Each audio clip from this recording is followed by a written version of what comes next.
Well, someday I will be done with documentation.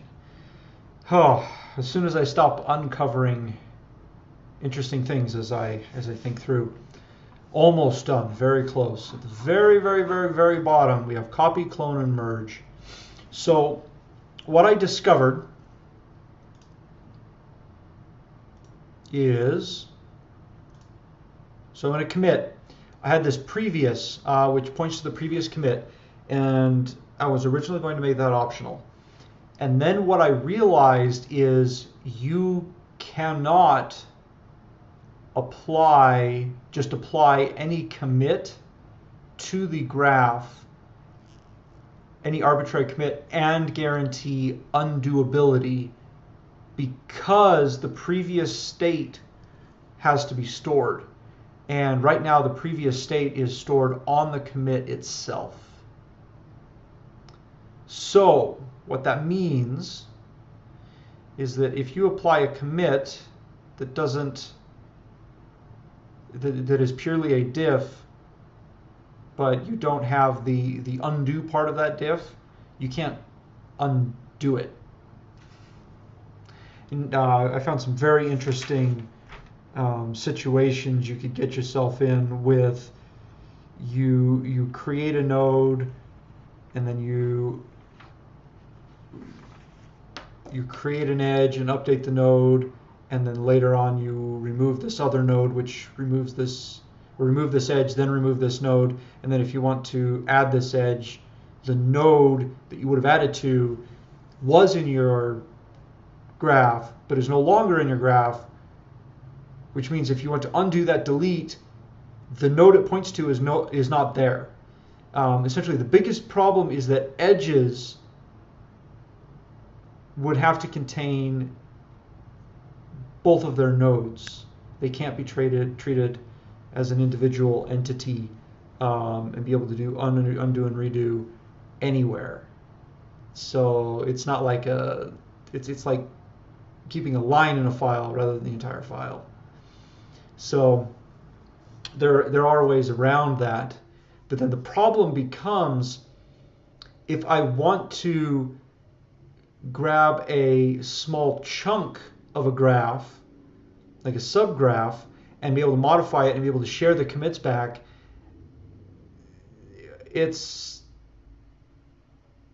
I'm not going to be able to do that cleanly, I think, given this current situation. So what I'm thinking is, rather than try to do just commit any arbitrary commits make commits so that they have to essentially match in order. So they're changes on the current state of the graph, not changes on a graph. If they're changes on a graph, I can do something like a merge. I don't know. I'm not happy necessarily with that verbiage, but kind of along that concept where I take a commit and say, okay, I want to merge this commit in with my stuff.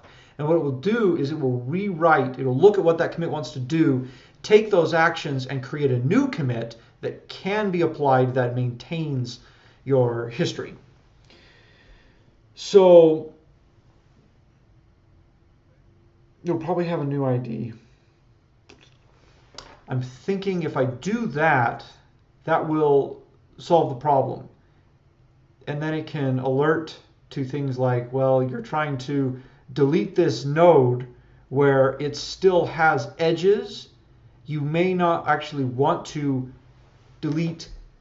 See, if you have a node that has 3 edges and in your commit you only delete 2 of them from externally because the third one you added and that other guy doesn't know about it. You don't want to apply that commit to your graph because you might blow something up. You might lose information that just disappears and you may not notice.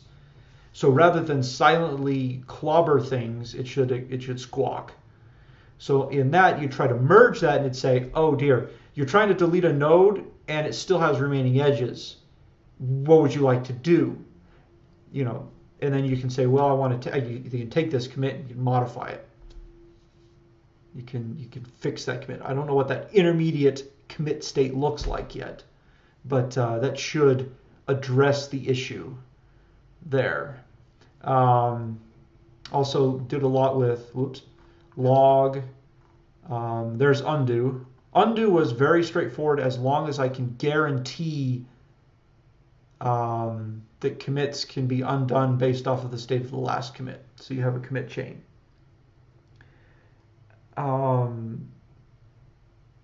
The only other alternative is to have commits that are separate from internal commits.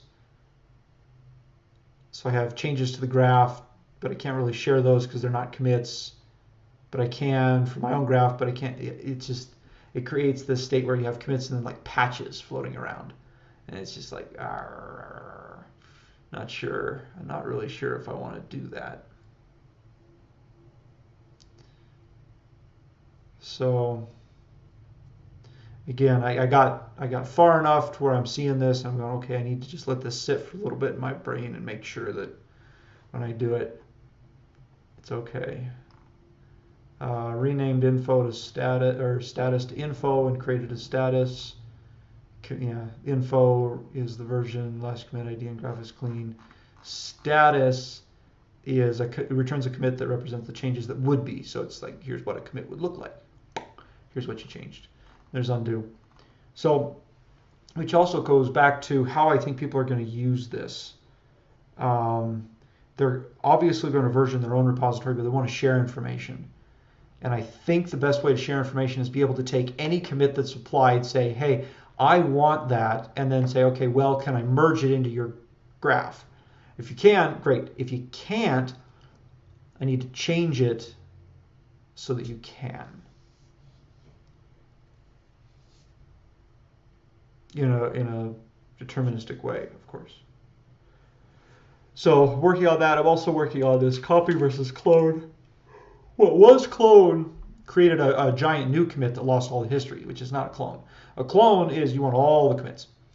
So I'm thinking maybe a copy or it's like a clone of a subgraph, but I don't really want to go back through and start. Yeah. The problem is copy, or whatever it's going to be, needs to return one commit, I think, because I don't want to start doing, I don't want to copy all the change history. But I guess I do. So I also have to figure that out. So yeah, copy and clone and merge. Many things to be decided for version 0.2.0.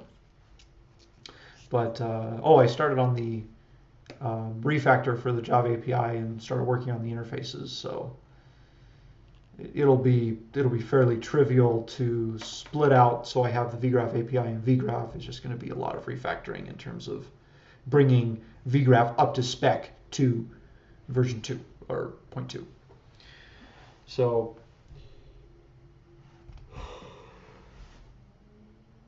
it is what it is, and we'll keep on chugging away. Take care.